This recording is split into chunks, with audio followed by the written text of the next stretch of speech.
This is the new Nano X battery from Core, now with 100 watts of USB-C power delivery and a disappearing screen?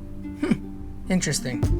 I've been using this Nano X battery a ton on my shoots over the last few months, and it has flown with me to different locations, and I've used it to power my whole gimbal rig and ring and accessories and all that goes with that. I've also used it to power production monitors and wireless video systems on commercial sets. I've used it on the FX6, the FX3, the A7 IV, all kinds of different scenarios. But one thing I know about Core is that they've been on a lot of professional shoots that I've been on. I've seen old generations through newer generations, and they've just been around and been in the game for quite some time. And if you saw my other mini V-mount video comparing all these other batteries, like the older Neo 9 battery like this one against the ZG Cine versus the Andy Cine versus the Momin batteries, then you'll know that these Core batteries actually have really good battery cells in them. Maybe not the most ports available as some of the other batteries, but these actually outlasted and outperformed all of those. So whenever I'm out on a shoot, I'm often rolling with the camera for really long takes, especially whenever I film interviews, but I always use the gear that I'm reviewing on real life sets and get some real world use out of it. But I really like this top button and the ability to be able to switch between time remaining and the battery percentage. It's very easy to read from a distance, so I really like that.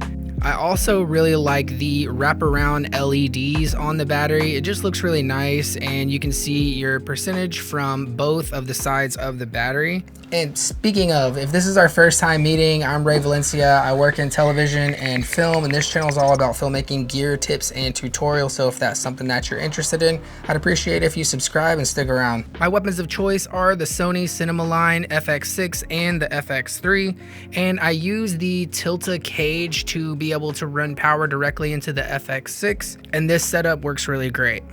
I also did some tests, and I'll share the results of that later in the video. But with this battery, it's just really nice and compact. And before we go over how long it lasts and charges and, you know, all the different things like that, let's go ahead and go over what you get with the box, because there's also a charger that you can get with it as well. This is the new Nano X and the new 45 watt USB-C power delivery charger.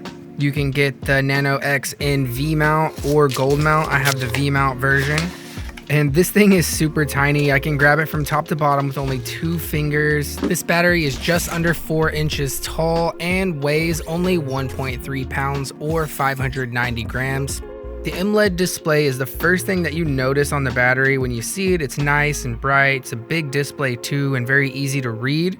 This is a pre-production model that Core sent me, so they told me that they were going to add on a 1/4 threaded hole on the back of the V-mount, and then on the bottom you have your typical BP adapter for connecting to a battery plate. I really like the Next Core casing on this battery. It looks like it has little tire tracks on the part where you would actually grab the battery with your thumb, which just adds a little bit more grip and design to it. You also have some Core logos molded into the actual casing of the battery itself. Just a nice little touch. Underneath the doors on the top of the battery, you have a 5-volt 3-amp USB-A port, and you have the 100-watt USB-C power delivery port capable of 5-volt, 9-volt, 15-volt, and 20-volt.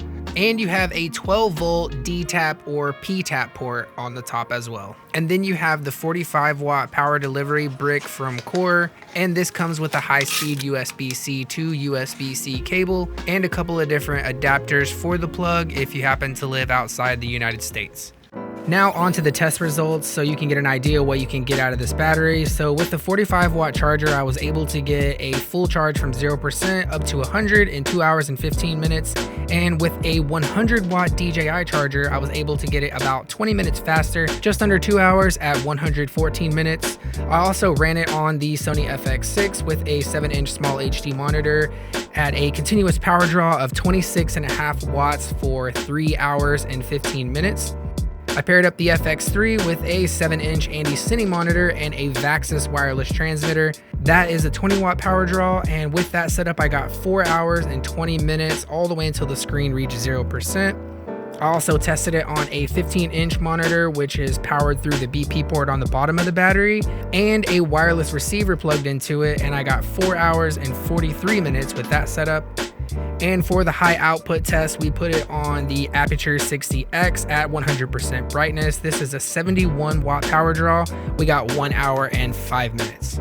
Another thing added onto the final production model is an RFID tag where you can tap the battery with your phone and use the VoltBridge app to check your battery's vitals like temperature, voltage, and charge cycles. As with all my videos, we always have to mention things that could use improvement.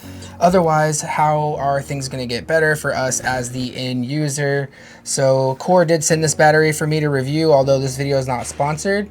And one of the things that I think that could use improvement on this battery are the little flaps that hold the doors on here. Now, granted, this is a pre-production model, but what happened over time over the last few months is this door lost a little connector that keeps it on the battery. So either that piece fell inside the battery here, or it just broke and, you know, fell out or came out.